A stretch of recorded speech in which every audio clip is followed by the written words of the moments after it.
This is House Chat Podcast. Let's recap. Exercise has a lot of benefits. When you exercise, it strengthens your muscles. You strengthen the heart muscles. It also helps to promote your mental well-being. It helps to put a spark back into your sexual life. Now, the 4-star diet, it should contain animal source, legumes and seeds, fruits and vegetables, some staples. Hello, welcome back to the show. This is House Chat Podcast with me, Asida. The last time we began a discussion on the topic healthy living among young adults regarding exercising, diet, rest and sleep. And Lady Reverend Elsie Empon, who is a pastor and the wife of the head pastor of Believers Worldwide Ministry, is helping us through the discussion. She's also a nursing officer and currently pursuing further studies at Public Health Nursing School, Kolebu. She's helping us through the discussion, so let's join it.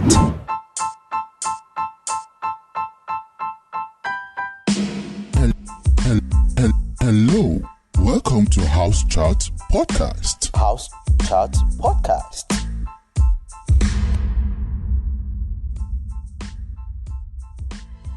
So we've talked about exercises, certain misconceptions about exercise, certain misconceptions about diet, and certain misconceptions about rest and sleep.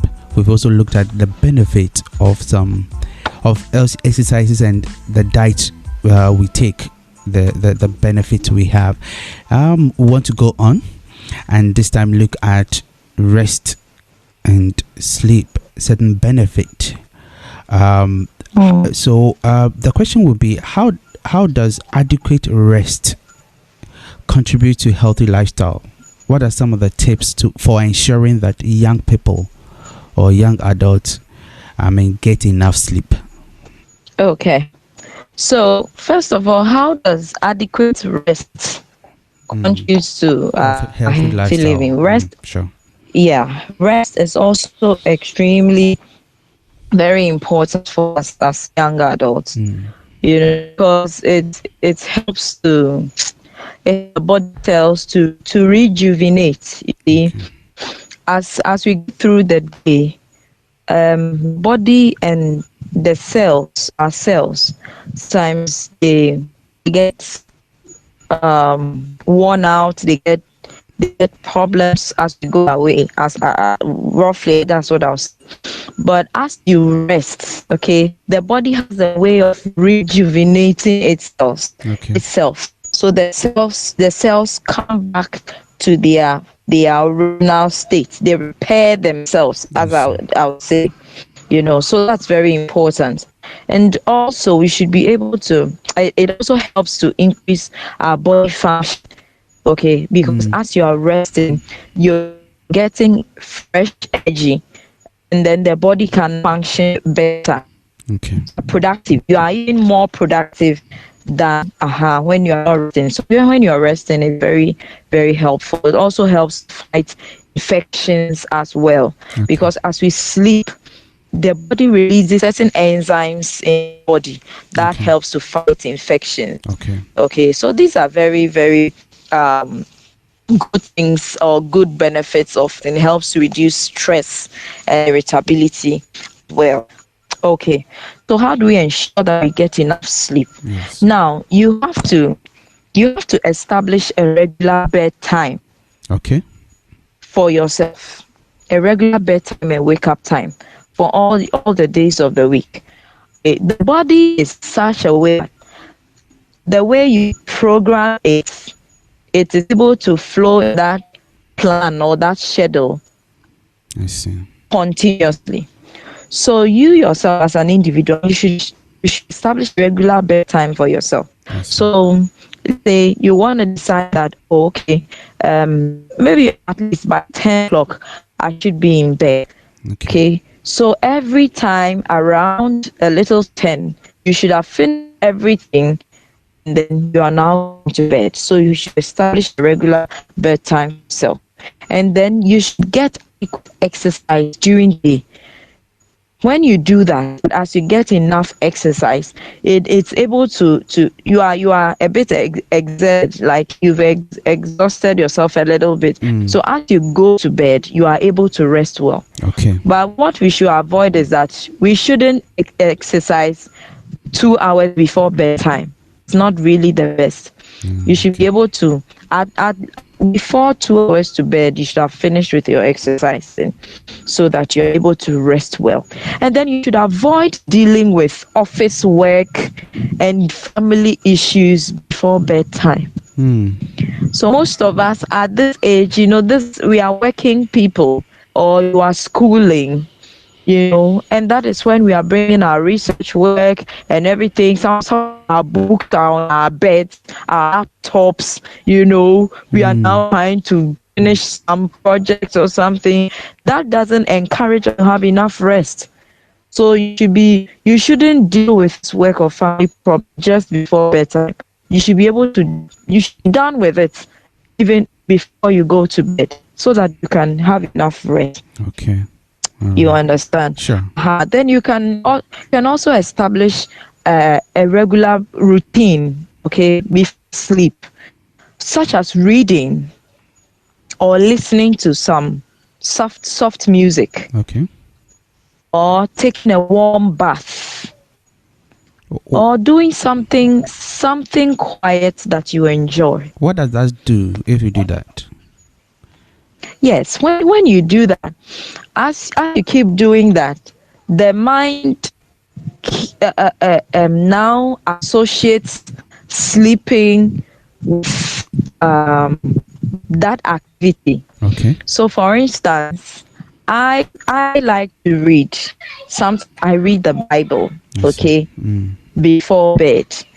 So sometimes after praying and all that, I go to bed. I just go through scripture a bit and then meditating on it. Then I fall asleep. I see. So it kind of conditions your mind. So the mind, we determine how the mind works. So you are training the mind to see that this is my routine for sleeping. Okay. As sleep doesn't become difficult for you. So, for instance, maybe you love music. Sometimes I also listen to music, very soft music. So as I'm in bed, it's just there, and I'm just flowing. I'm just enjoying it. It takes you off. So it even helps you, relaxes you before you sleep.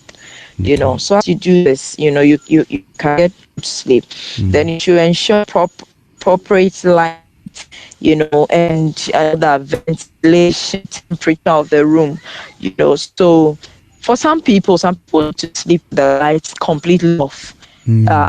But some people would like a bedside lamp, or it depends on you actually.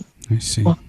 Had a fast rule about it, but what worked for you, and then you do it, and there should be enough ventilation so the room stuff and all that, and have a good bed. The bed is one of the main things that encourages sleep. Okay. Your bed should be good enough, and then it should be well made. Okay, I see. well made. Okay, so make it very, very smooth. So the bed sheets should be well tucked in, no bumpy areas. So that when you turn, comfortable, and it encourages you to have sleep, to get enough sleep. Okay. You understand? So those are a few things you can do. And as I said, you should have supper early, at least 2 to 4 hours before you go to bed. Okay. Right. So that the food is digestion has started taking place, and then you can go and sleep. The problem with eating late is that sometimes you just ate, it hasn't digested, and then you are feeling uncomfortable. Sometimes you're having heartburns and all that. Okay. It's because digestion hasn't taken, and they won't encourage you to sleep. So you should be able to eat, have supper early, at least 2 to 4 hours. Fine. Yeah. Wow. So that's wonderful. Yes, we are learning a lot. Thanks so much, Lady Reverend, for the insight you are providing for us. And I want to remind you, listeners, that we are considering the topic healthy living among young adults with respect to exercising, diet, rest, and sleep. And so far, we've learned a lot. And with us doing the justice to this topic is Lady Reverend Elsie Safwa Impon, a nursing officer at Ga West Municipal Hospital.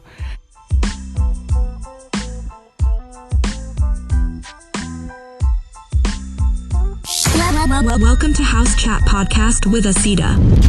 Yeah, so going on. You know, we've learned a lot about exercising, diet, rest and sleep, and all that, and knowing the times that we find ourselves in. Sometimes technology is supposed to be a good thing, but it also comes with its own baggage.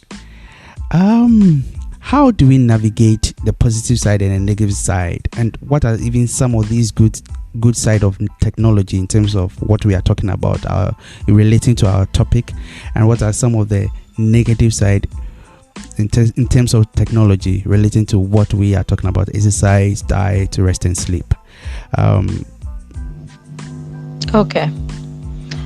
So when we look at technology, social media, and things like that, as you said, it has positives and has negative effects on us. Now let's look at the positives first. Okay.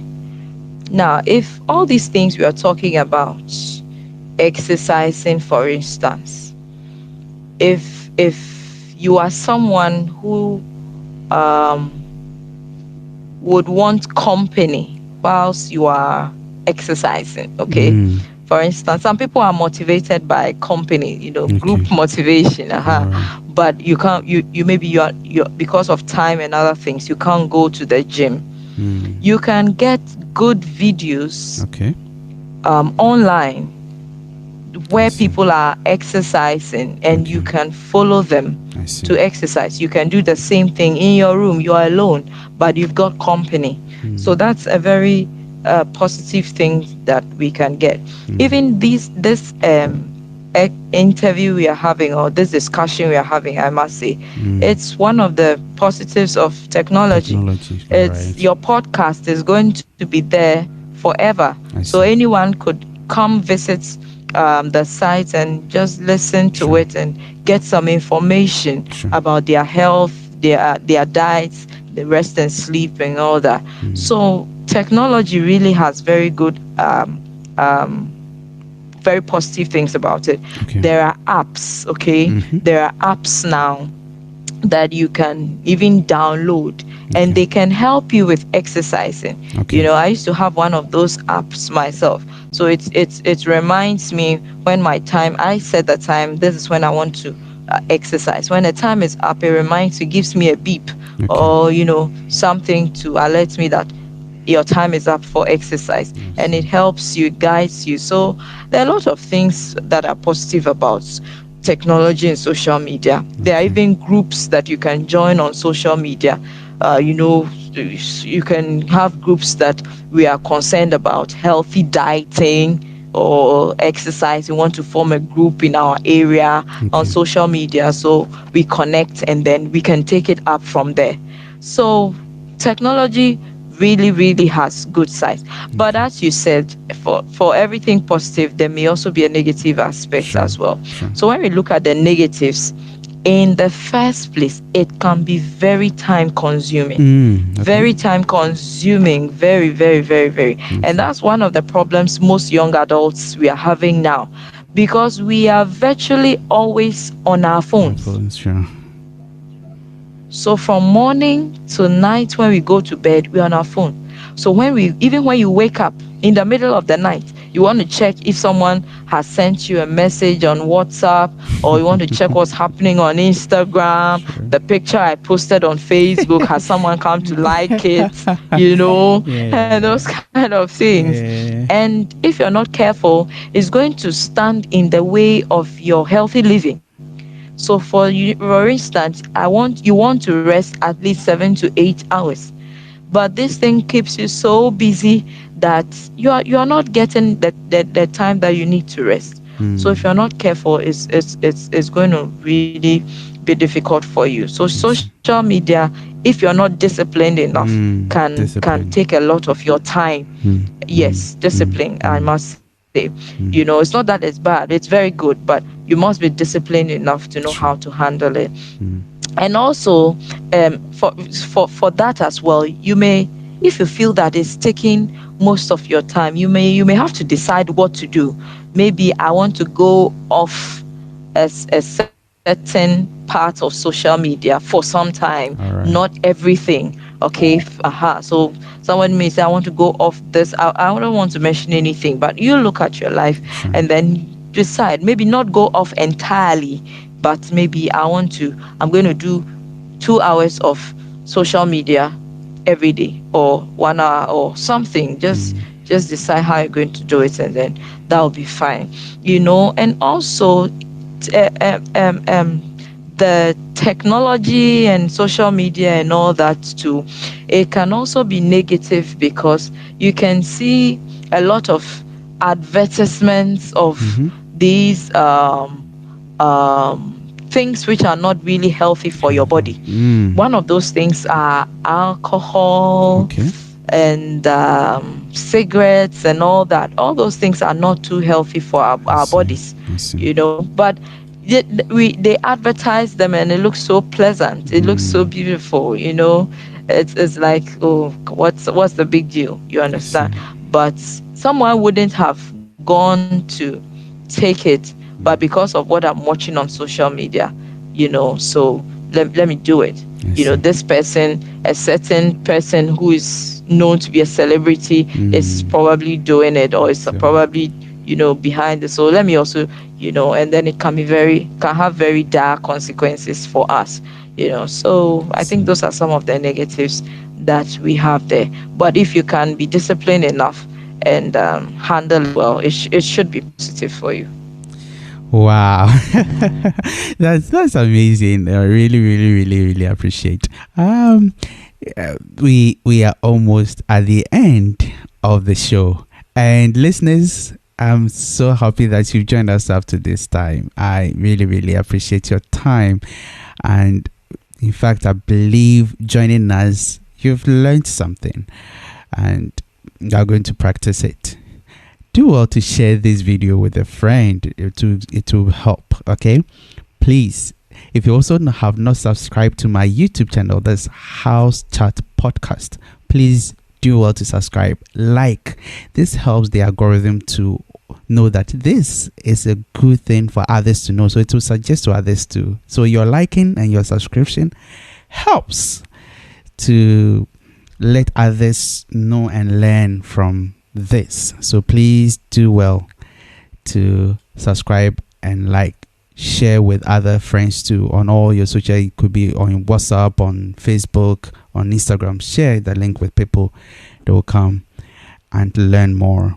And you can also listen to the full episode on our podcast platform, Spotify, Apple Podcast, Google Podcast, Amazon Music. Yeah, you'll listen to us there. We are live there. So do well to follow us there too. Thanks so much for joining us. And before we go, Lady Reverend, what will be your advice that you give to young people who want to start living a healthy lifestyle but don't know how to begin? Yeah, what will be your advice to them? Okay. So you see, when you are trying to break old habits so that you can create new ones, Okay. it can be a bit challenging, All right. but it's possible. Sure. It's very possible. So the first thing is to decide to make a change. All right. So for all this discussion we have had, which area do you think you want to make a change? Okay. You want to decide. Right. Maybe it's in the area of my rest and sleep. I'm not having enough sleep. I really need to make a change about my habits. So that's the first decision you have to make. Now, after making that decision, then you, as I said, you've decided, you've identified the unhealthy habits that you want to change. Now, you have to hold yourself accountable for making those changes. Okay? You don't have to blame others. Most of the time we like apportioning blames. So it's because of the nature of my work. I'm so busy, I don't have time for exercise. No. If you really want to live healthy, you have to be accountable for it. It's the same way we hold people accountable when they make a promise to you. So if someone promises me, oh, I'm going to give you a car by the end of the year, I'll hold you accountable to it. You made a promise, my friend. You have to keep that promise. And that is how you have to make a promise to yourself. Oh, I want to eat right. I want to sleep these number of hours. I want to exercise some more. So you have to hold yourself accountable and stop putting the blame on others.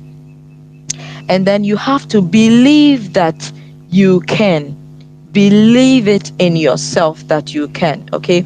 The Bible says in, I think, Proverbs chapter 23 somewhere, that as a man thinks in his heart, so is he. As a man thinks. So if I think in my heart that, oh, I am able, I can do this, I can live right, I can start eating healthy, I can start resting enough, it will happen.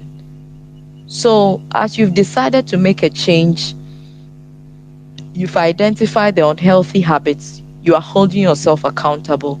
Now you have to believe it, that you can do it. And then finally, you have to make a plan for yourself. So make a plan, get a diary or a journal, something, write it down, make a plan. So every week, I'm going to have 3 times exercise, or three days of exercise. So maybe I'm going to have it, no, Mondays are busy for me. No, I can't do it on Monday. So maybe I'm going to have it on Tuesday. I'm going to have it on Thursday, probably on Saturday because I'm home. So you put it down. So you make a plan. So I'm going to have 20 minutes of exercising for these 3 days. Okay, maybe I want to sleep more. I want to sleep 7 hours every day. So I'm going to be going to bed at 9:30. I'm going to be going, make a plan. And then as you make a plan, you have to start taking baby steps. I call it baby steps, okay? So you see how babies learn to walk. Babies don't walk as we young adults walk. We are walking and then you are marching and jumping and all that. But babies take baby steps. So one at a time. Sometimes they fall, but they get up and then they are making progress. So if you are going to be living healthy, after making your plan and all that, you have to start taking baby steps. So whatever I've put down on paper, I want to start it. So the exercising, I'm starting 20 minutes, maybe on Tuesday. But on Tuesday, I do 10 minutes and I'm tired. I think I'm tired. No, that's enough. So you stop there. You have done well. So the next time, maybe it's Thursday, you try, and this time maybe you are able to go 15 minutes and then you are making progress. So that is how we are able to live healthy. You don't start off at once doing it well, but it's a gradual something. Just hold yourself accountable. I'm going to do this. I can do this. And gradually you see that you are making progress. Sometimes you may slip, you may miss, some of your targets and the goals you set for yourself. But you don't have to kill yourself, It's not a do or die something, but it's gradual. So you encourage yourself with the little successes and then you move on. And then you get to a point where you realize that, wow, now I'm even I'm hitting my target, or I'm even going beyond my targets. You understand? So that's basically some of the things that we can do to start these healthy habits. Yeah. Wow. Thanks so much. Wow, this really, really good nuggets for us, and listeners, I believe you've had good time learning and also being inspired, and we are so much appreciative. So today the topic we looked at was healthy living among young adults, and I think this cuts across all ages, but today we zeroed in to the young adults, and we looked at exercising, diet, rest, and sleep. Yeah, so the person who did the justice to this topic is Lady Reverend Elsie Impon, a nursing officer at Gan West Municipal Hospital. She's currently pursuing further studies at Public Health Nurses School at Kwalebu, and she's been amazing. She's been amazing, and we really appreciate her time. Lady Reverend, we are so much grateful. We are so much grateful. Thanks for joining us, Lord.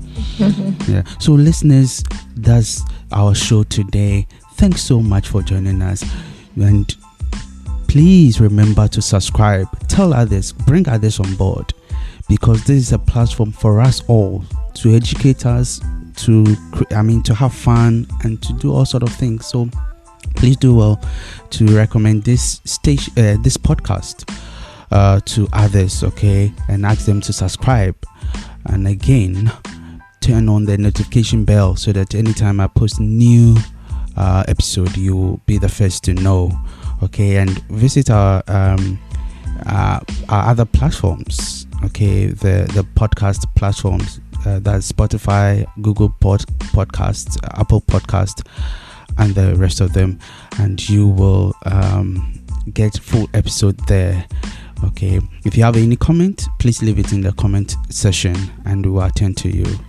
Thanks so much, and bye bye.